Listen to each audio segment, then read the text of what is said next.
quatrième numéro de l'émission Grand Dossier, votre rendez-vous de toutes les 2 semaines du mois. Bonsoir, mesdames, messieurs, bonsoir à tous. Grand Dossier, un espace d'information et de débat, un baromètre pour mesurer le niveau de mise en œuvre de l'action gouvernementale. Ce soir, nous allons revenir sur un dossier important, le plan national de développement PND 2018-2022, 6 mois après son adoption par le Parlement. Outil de gestion, le plan national de développement a pour but de promouvoir le développement économique et social d'un pays. Il établit les bases nécessaires pour répondre aux besoins non satisfaits de la population et pour améliorer la qualité de vie de tous les citoyens. Alors, pour faire le tour de la question, nous avons invité sur ce plateau un cadre maison du ministère du Plan pour qui le PND est devenu une véritable drogue. Il s'agit du directeur général du Plan et du Développement, Franck Corneille Mampouyambama. Monsieur le directeur général, bonsoir. Bonsoir, monsieur le journaliste. Merci d'être là ce soir. Monsieur le DG, nous allons faire un peu de pédagogie pour la compréhension de tout le monde. C'est quoi, en fait, le PND? Monsieur le journaliste, avant de répondre à votre question, je vais contourner un peu, donner quelques éléments afin de donner une bonne définition du PND. Vous savez, lorsqu'on a l'ambition de développer son pays, on se fixe des objectifs, on se fixe une vision. Et lorsqu'on se fixe ces deux éléments, on le met sur ce que nous appelons un projet de société. Le projet de société, et on se présente devant l'État, devant le peuple, pour dire, si vous me donnez la possibilité d'être à la tête de votre État, je vais mettre ces éléments, nous allons arriver à tel endroit, par rapport à votre vision et par rapport à vos objectifs. C'est le cas en 2016.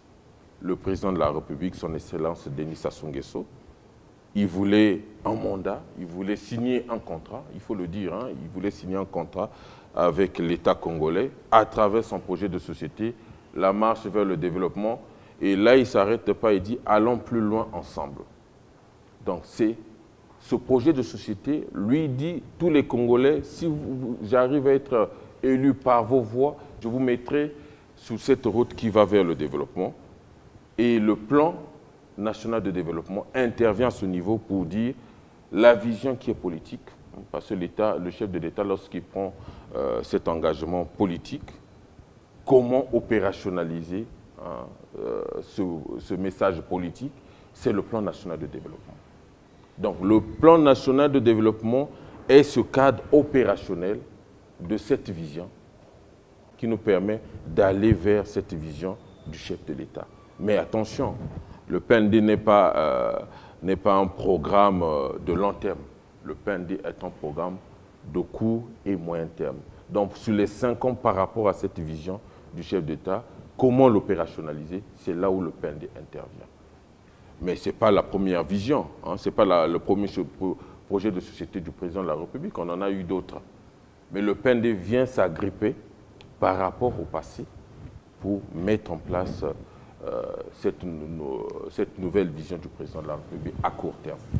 Est-ce que j'exagère si je dis qu'en tant que directeur général du plan et du développement, le PND est devenu pour vous un peu comme le bébé du gouvernement sur lequel vous devez y veiller et que vous souhaitez bien voir grandir?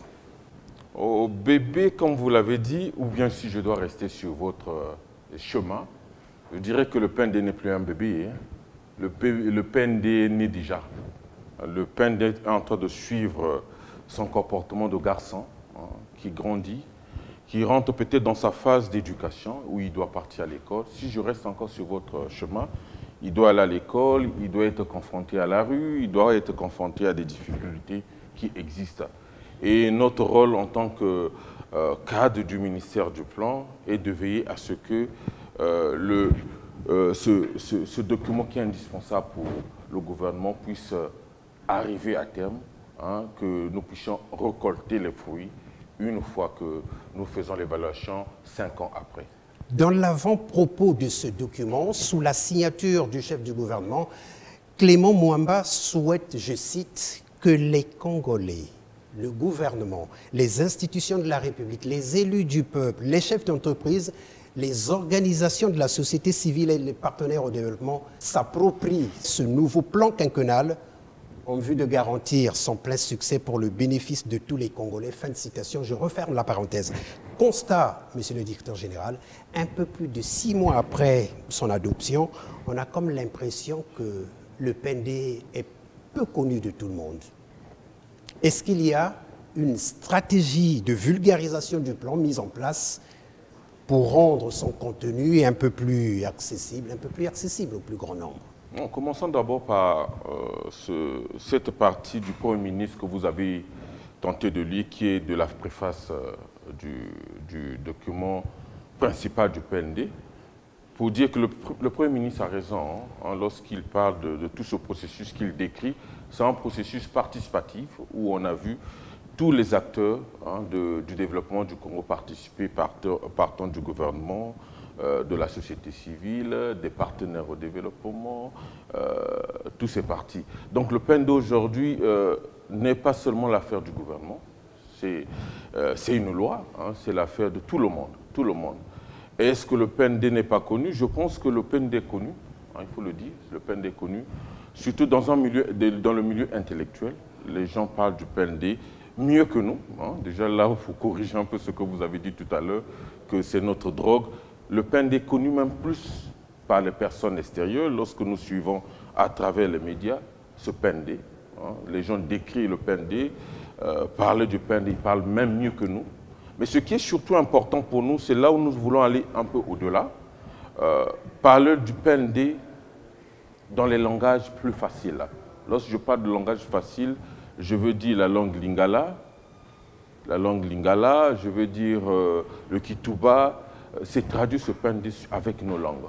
Et il existe maintenant un plan que nous avons développé avec notre chef hiérarchie, je veux dire notre ministre du plan, de la statistique et de l'intégration régionale, qui consiste à aller au niveau départemental, au niveau des districts pour parler du PND. Je pose la question à dessein parce qu'il y a justement ceux qui ne connaissent pas le PND, d'autres encore pensent que bon, finalement, c'est un plan de trop qui n'aboutira, mais vraiment à rien. Je vous invite à écouter chacun d'entre eux dans ce reportage de Diop Mbungu, Cyprien Baninkwa et Prince Martel Koueni.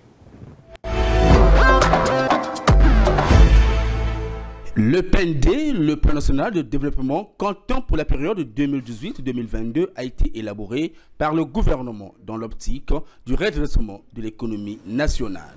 Ce plan qui a été adopté par le Parlement a été initié dans un contexte macroéconomique particulièrement difficile. C'est donc un cadre programmatique essentiel pour fixer le contenu de la coopération avec les partenaires au développement, de même que pour attirer les investisseurs locaux et internationaux. Seulement voilà, ce plan national de développement est malheureusement méconnu des nombreux Congolais interrogés à ce propos, car chacun y est allé de son commentaire. On s'en occupe plus parce que tant de programmes sont passés souvent à la radio, ça n'a jamais eu une réalisation nette. Et pour ça, les jeunes, tel que moi, je ne m'intéresse plus. Parce qu'il n'y aura pas un aboutissement de ce qu'ils veulent, de ce qu'ils pensent.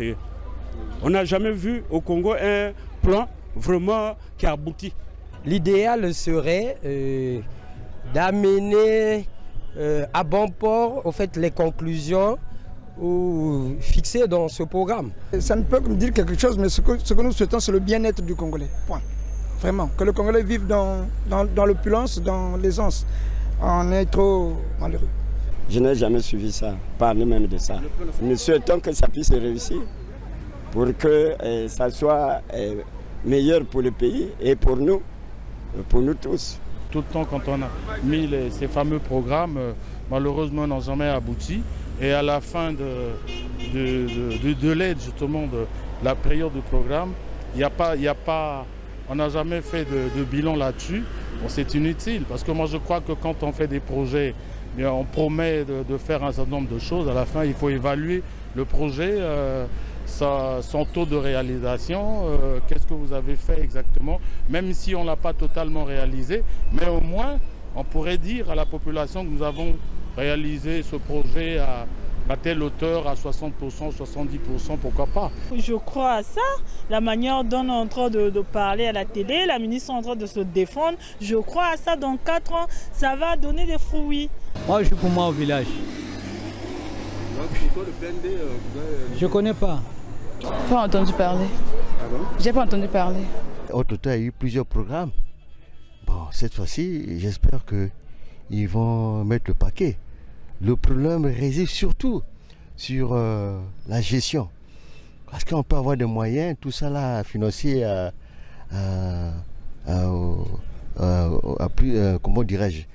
plusieurs domaines pour développer, mais le problème réside surtout sur la gestion. À mon niveau, je trouve que la gestion est opaque. Les gens ne sont pas sérieux. On peut mettre des sous pour faire avancer tel domaine, surtout l'agriculture, mais les gens peuvent utiliser ça pour d'autres fins. Et c'est ce qu'on déplore. Dans tous les cas, tous les Congolais n'aspirent à une seule chose, que ce plan aide le Congo à retrouver son équilibre économique pour le bien-être des populations. Comment vous réagissez à ça, monsieur le DG? À chaud, hein, si je regarde ce reportage, il y a 3 éléments que je peux retenir. La première des choses qu'il faut retenir, c'est cette campagne de sensibilisation que nous devons mener. Nous devons mener cette campagne pour informer surtout le bas peuple, hein, en langue, comme je disais tout à l'heure, en langue accessible à tout le monde, en lingala, en kitouba. Il faudra que nous mettons ces outils et le travail est en cours. Nous sommes en train de traduire. Ça demande d'être vulgarisé. Oui, ça demande à être vulgarisé. Ça, c'est le premier problème. Le deuxième problème, c'est surtout ce qui est revenu, hein, il faut le dire, c'est surtout l'évaluation. Le peuple attend de ce PND qui est l'évaluation et c'est ce qui fait la nouveauté de ce PND 2018-2022. Il est mis en place un cadre de suivi et évaluation de ce PND et je soulignerai 3 éléments principalement pour ce cadre de suivi et évaluation du PND. Il y a les acteurs qui sont là. Hein. Tout à l'heure, vous avez parlé dans votre discours de tout ce qui est acteur.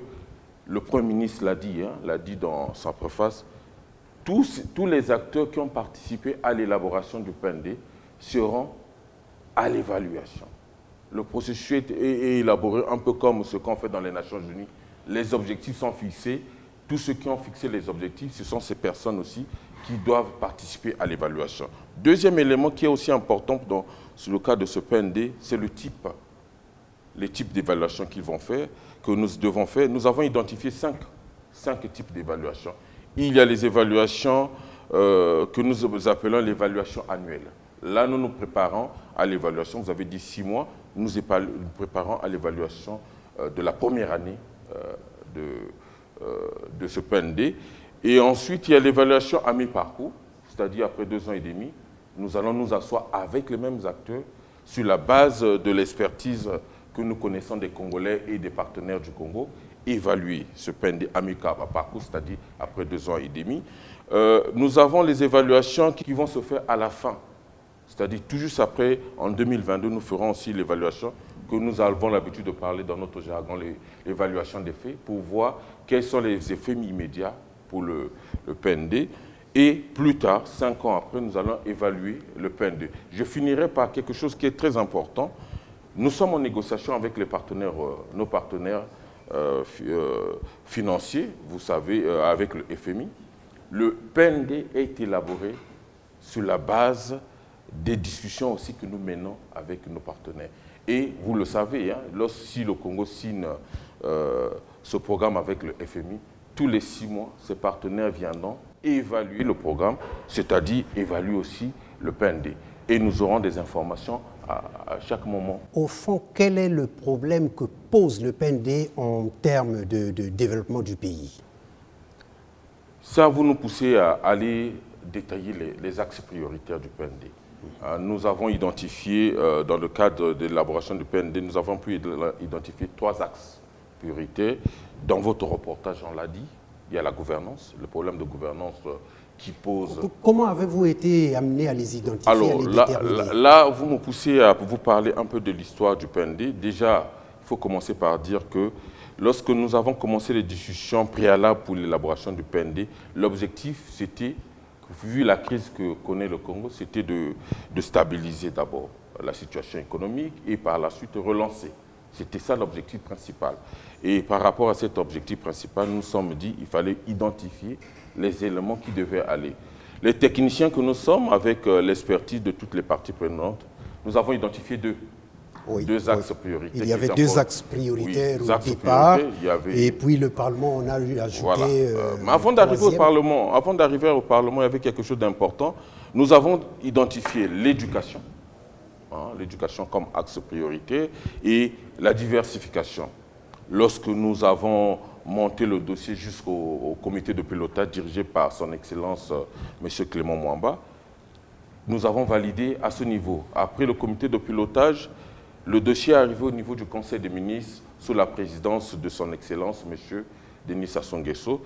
Nous ne participons pas au Conseil des ministres. D'après les informations que nous avons reçues de notre hiérarchie, ils ont dit que sur l'axe numéro 1 du PND, qui était l'éducation, le président de la République a insisté pour dire que la problématique du Congo, ce n'est pas seulement l'éducation, ce n'est pas seulement la qualité de l'éducation, mais il y a d'autres éléments qui rentrent en jeu. C'était la lutte contre les antivaleurs. Il le dit depuis un certain temps lorsqu'on lit les discours du président de la République, c'est la lutte contre les antivaleurs et l'éducation morale. Éducation morale. Voilà pourquoi l'axe numéro 1 de l'époque, qui était l'éducation, a été transformé maintenant en capital humain. Donc c'est l'homme dans ces trois dimensions, c'est-à-dire éducation morale, lutte contre les antivaleurs et la qualité de l'éducation. Une fois que le dossier a été validé au niveau du gouvernement, les discussions se sont poursuivies au niveau du Parlement.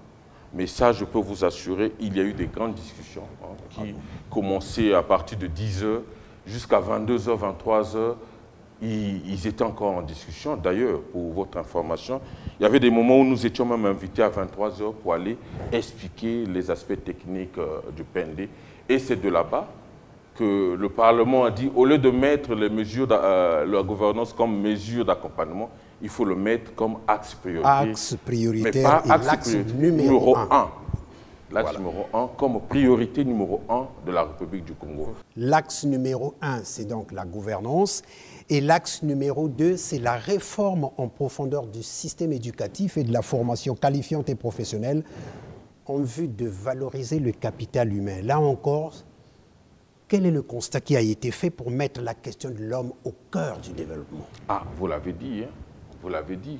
L'homme au cœur du développement. Ça ne vient pas de vous, ça vient du projet de société de son Excellence M. Denis Sassou Nguesso, qui dit la marche vers le développement, allons plus loin ensemble. L'homme doit être au cœur du développement. Lorsque nous avons fait le diagnostic dans ce domaine, le problème du Congo, ce n'est pas en termes de quantité, mais en termes de qualité. Il faudra qu'on ait un Congolais qui soit performant, de qualité, de telle sorte que lorsqu'il sort de ce Congo, il puisse représenter valablement notre pays. Il n'y a pas que la qualité de l'éducation, je l'ai dit tout à l'heure, il y a eu aussi les questions liées à l'éducation morale. Valoriser le capital humain sous toutes ses dimensions, morales, civiques, intellectuelles et physiques, afin de construire le soubassement d'un développement durable et inclusif. Exactement. À cela, il faut ajouter la lutte contre les antivaleurs. Les antivaleurs, l'éducation morale. Que prévoit le PND sur la lutte contre les antivaleurs? La lutte contre les antivaleurs, c'est ce qui est déjà fait, c'est ce qui se fait. Si vous regardez les réformes qui sont déjà menées à ce niveau, c'est depuis que le PND, ou même depuis que nous avons commencé à sentir notre crise, c'est les luttes contre les incivismes, c'est la lutte contre tout ce qui est détournement de fonds, la lutte contre le méchant de l'État, s'il faut le dire, le méchant de l'État, celui qui est contre l'État. C'est-à-dire, lorsque je dis contre l'État, présentement contre la gouvernance, l'axe numéro 1. Donc voilà ce que nous mettons dans ces éléments. Alors le troisième axe stratégique, c'est la diversification de l'économie basée sur les secteurs porteurs de croissance, notamment l'agriculture, au sens large, comme aime à le répéter votre ministre de tutelle, Madame Olga Ingrid Ibouka-Babakas. Alors, en vue de renforcer la sécurité alimentaire, l'inclusion des pauvres et des femmes, le tourisme, c'est tout ça qu'il faut regarder au niveau de ce troisième axe. Mais il faut d'abord commencer par dire l'agriculture. Hein. Lorsque nous avons défini la diversification dans le cadre du PND, nous sommes dit commençons par faire ce que nous savons faire le mieux, ce que nous savons bien faire, ce que nous pouvons faire sans beaucoup de moyens. Et si vous regardez, c'est dans l'agriculture. Lorsque vous allez au niveau rural, les gens, presque tout le monde fait de l'agriculture. Et lorsqu'on dit au sens large, c'est là où nous dépassons le niveau simplement de l'agriculture pure. Ce n'est pas l'agriculture pure. C'est l'agriculture pure, c'est-à-dire la terre. Il y a de l'élevage, il y a la pisciculture. Il y a maintenant l'agriculture qui se fait pour la valorisation de l'économie, hein, c'est-à-dire les plantes des arbres qui sont plantés pour être vendus. C'est de ça que nous appelons par agriculture. En dehors de l'agriculture, nous avons parlé du tourisme. Vous avez certains pays d'Afrique qui sont presque au même niveau que nous, qui ne vivent que de l'agriculture. Je citerai comme exemple le Kenya. Eux, principalement, c'est le tourisme. C'est le tourisme. Et si vous regardez la terre du Congo, c'est rempli de sites touristiques. Rempli de sites touristiques. Et par rapport à cela, on n'a même pas besoin de faire beaucoup de financement pour valoriser cela. Donc, nous sommes dit, dans le cadre du PND, pourquoi ne pas valoriser cette richesse naturelle que nous avons?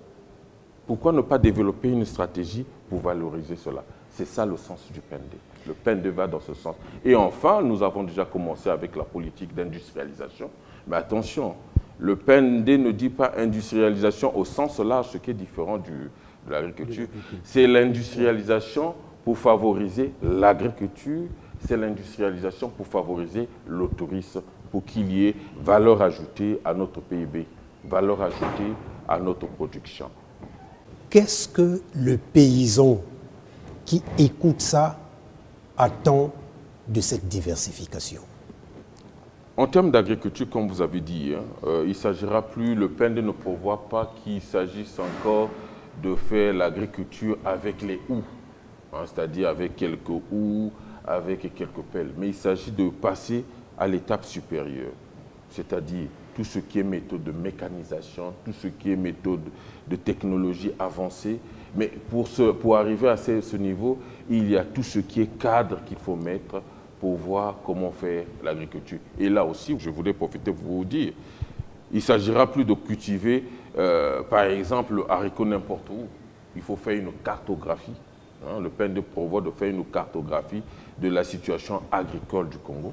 Et par rapport à cette cartographie, les experts ont déjà pu identifier les endroits qu'il faut faire des agricultures spécifiques à ces zones pour qu'il y ait valeur ajoutée à notre croissance économique.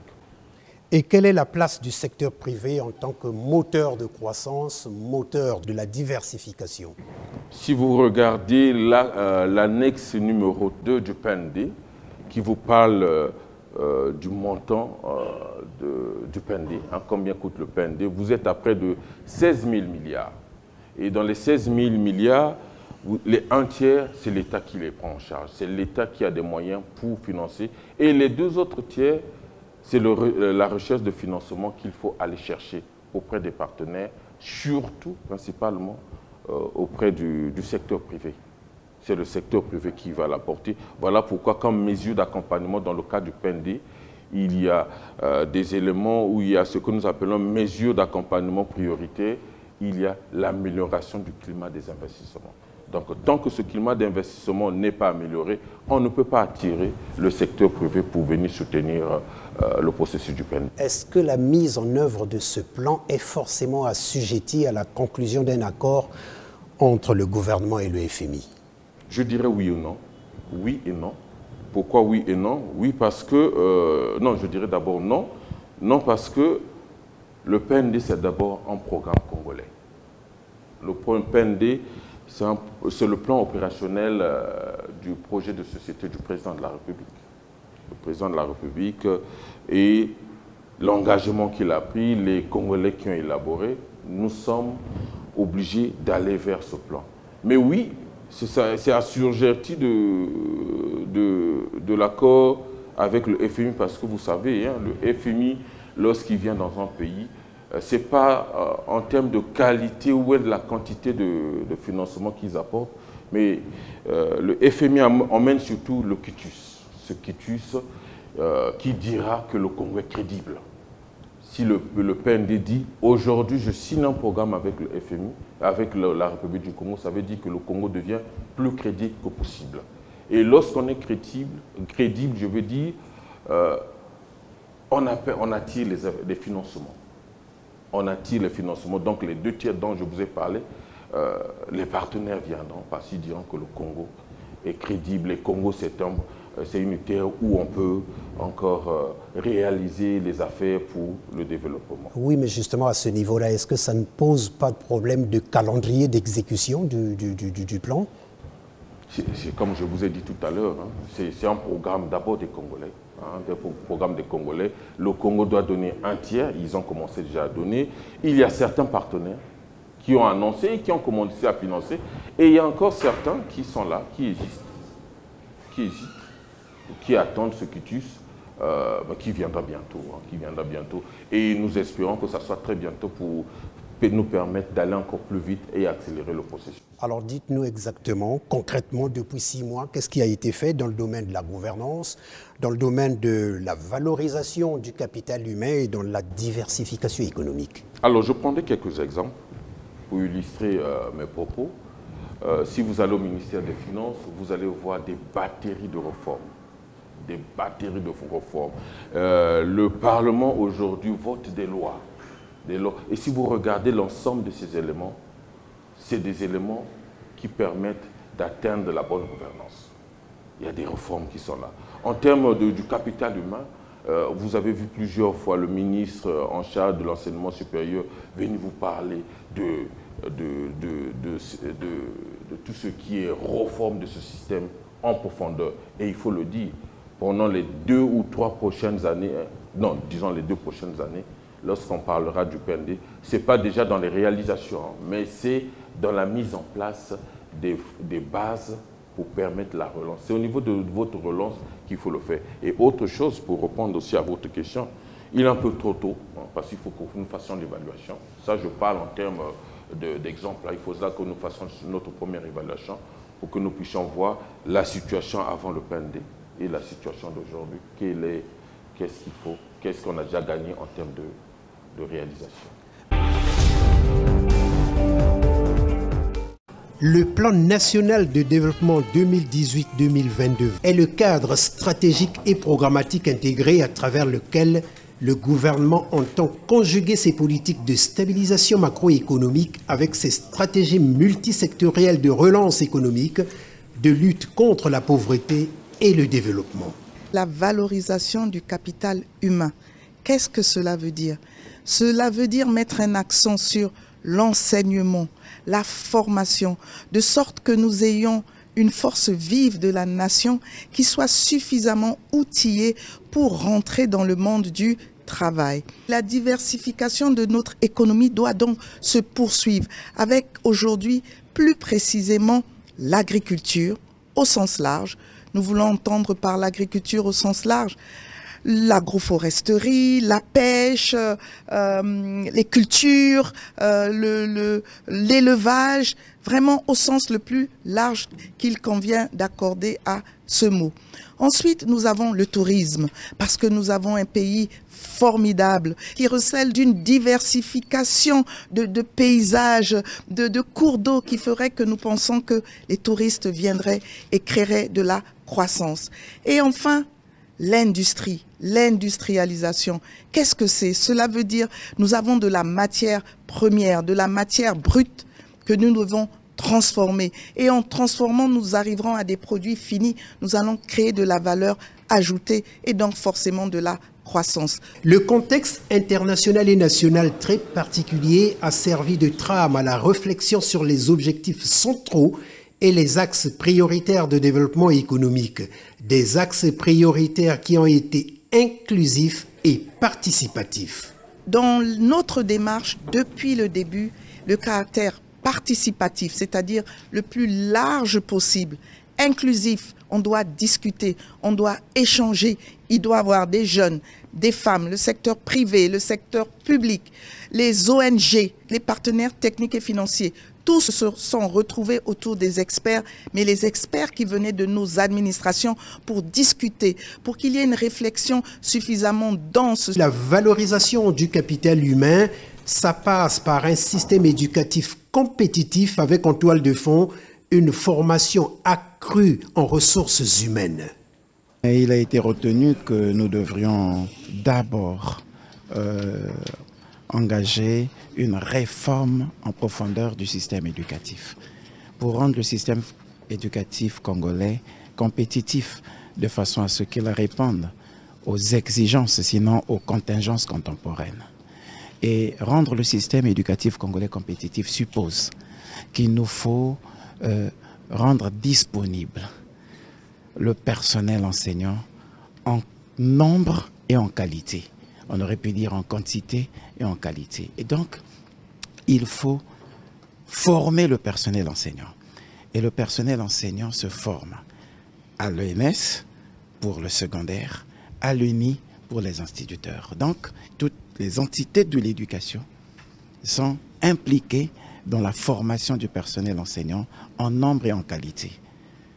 Lorsque nous avons rendu disponible le personnel enseignant, il faut travailler sur les programmes, la réforme des programmes, de façon à faire en sorte que ces programmes soient compatibles avec les défis que se fixe le Congo sur la qualité de la ressource humaine, qui doit être une ressource humaine compétitive également, qui devra être disponible, ressources humaines de façon générale, qui devra être disponible pour répondre aux exigences de l'émergence du Congo. Donc il faut que l'école, depuis l'école primaire jusqu'à l'enseignement supérieur, soit à mesure de former une élite d'excellence qui devra occuper toute la chaîne de production du pays. Il faut donc que ce soit une élite bien formée. Et là, pour que cette élite soit formée, il y a la réforme des programmes, non pas seulement à l'enseignement général, mais à l'enseignement technique et professionnel pour développer les filières de métiers, dégager une bonne orientation scolaire et professionnelle des jeunes, mais aussi à l'enseignement supérieur pour qu'on ait effectivement là aussi une élite responsable, une élite de qualité qui devra bien entendu occuper le champ de la recherche. L'autre axe participe de la diversification économique qui repose sur l'agriculture, le tourisme, l'industrialisation avec la transformation des matières premières en produits finis, créer de la valeur ajoutée. Ce plan prévoit de construire une agriculture moderne, une agriculture productive, exportatrice, compétitive, une agriculture qui met en jeu le secteur paysan, mais aussi un secteur moderne fait de grandes fermes qui vont utiliser un grand nombre de main-d'œuvre. En fait, nous devons produire énormément de nourriture pour nous affranchir de la dépendance alimentaire. Parce que, comme on le dit, près de 600 milliards d'aliments sont importés chaque année. C'est une grande saignée pour les finances congolaises. Il va falloir produire localement, augmenter l'offre locale, réduire nos importations pour créer plus d'emplois, de valeur ajoutée locale, pour assurer la souveraineté alimentaire congolaise. On a privilégié toutes les filières. Parce que quand vous allez au marché, vous ne vous limitez pas à un aliment. Vous prenez ce qui répond à votre régime alimentaire. Alors, et ensuite, pour l'exportation, nous avons besoin aussi de miser sur un certain nombre de produits. Et on ne sait jamais celui qui sera le meilleur et qui va nous propulser. Donc, on a favorisé toutes les filières, que ce soit dans la production végétale comme dans la production animale. Toutes les filières sont encouragées. Pouvez-vous nous rappeler le coût exact du PND? Le PND coûte près de 16 000 milliards. 16 000 milliards, ça fait 15 700, hein, donc disons 16 000 milliards au maximum. À raison de combien par année? À raison, bon, on fait la règle de 3, hein, divisé par 3, hein, c'est-à-dire quelque chose de 3 000 milliards, quelque chose par an qu'il faut mobiliser en termes d'investissement et en termes de fonctionnement, les deux rassemblés. Donc vous rassurez les téléspectateurs qui vous suivent ce soir que la mise en œuvre a bel et bien démarré et que les choses se passent tout aussi normalement. Je disais tout à l'heure que la première phase du PND, le PND c'est en 2 phases. Hein. La première phase c'est tout ce qui est stabilisation des indicateurs macroéconomiques et ça c'est silencieux. Silencieux, ça a déjà commencé depuis 2018. C'est la mise en place de tout ce qui est base de développement, on le met. Dans le système éducatif, les gens discutent déjà sur tout ce qui est réforme. Dans la gouvernance, les gens réfléchissent déjà sur les textes et le cadre juridique qu'il faut mettre. Tout ça là, c'est le début. Ça a été déjà mis en œuvre. Mais attendons l'évaluation, comme je disais tout à l'heure, pour qu'on puisse vraiment évaluer la mise en œuvre. Mais je peux vous rassurer, ça a été déjà lancé. Monsieur le DG, vous avez écouté les avis des uns et des autres. En quoi le PND 2018-2022 va-t-il être différent des autres plans, des plans antérieurs? Je dirais que le PND 2018-2022 sera différent des autres par son système d'évaluation. Comme l'a dit le Premier ministre, M. Clément Mwamba, dans la préface, tous ceux qui ont fixé les objectifs du PND dès le départ interviendront pour l'évaluation. Il ne s'agira plus de donner à quelques experts qui doivent s'asseoir quelque part, faire l'évaluation et nous donner. Donc, la société civile, le gouvernement, le Parlement, les universités, les partenaires au développement qui ont participé au PND reviendront sur la table pour évaluer et voir la possibilité de modifier. La deuxième des choses, c'est ce que je vais citer. Le PND 2018-2019, ce n'est plus un PND qu'on évalue carrément à la fin. Il y aura des moments d'évaluation séquentiels. C'est-à-dire après une année, les mêmes personnes vont s'asseoir sur la base des outils que nous mettrons en place qui vont évaluer encore ce PND. Et je finirai par dire que ce qui serait un peu différent aussi des autres PND, c'est que c'est un plan qui a été élaboré sur la base du programme en discussion avec le FMI. Lorsqu'ils reviendront, et vous le savez, ce sont vraiment des gendarmes qui viendront évaluer avec les Congolais pour dire nous nous sommes fixés comme objectif, est-ce que vous avez pu l'avoir? Et ils ont des moyens de pression sur des États. C'est pour cela que nous disons que ce PND sera un peu différent des autres. Est-ce que les parties prenantes sont impliquées dans la mise en œuvre de ce plan? Le plan national de développement est élaboré sous la coordination du ministère du Plan, mais mis en œuvre par les partenaires du gouvernement et le gouvernement. C'est-à-dire le PND ne sera pas mis en œuvre par le ministère du Plan. Nous, notre rôle, une fois que nous avons suivi la coordination, nous arrêtons pour mettre ce plan et nous reviendrons pour l'évaluation. Donc, c'est toutes ces parties prenantes, chacun dans sa partie apportera son appui, sa pierre à la mise en œuvre du PND. En termes de difficultés, à quel type de difficultés avez-vous été confronté ou êtes-vous confronté depuis l'élaboration jusqu'à dans la mise en œuvre de ce plan? Bon, difficulté, bon, c'est ce qui est normal. Tous les plans, lorsqu'on les élabore, c'est toujours la difficulté. En premier lieu, c'est les finances. C'est-à-dire nous avons pris un peu de retard dans les finances parce qu'il y a la crise. La crise du Congo a touché un peu l'élaboration. Et nous espérons, c'est le risque cette fois-ci que nous allons parler. Le risque, c'est de ne pas avoir le financement qu'il faut pour la mise en œuvre du PND. C'est le financement principalement, je crois.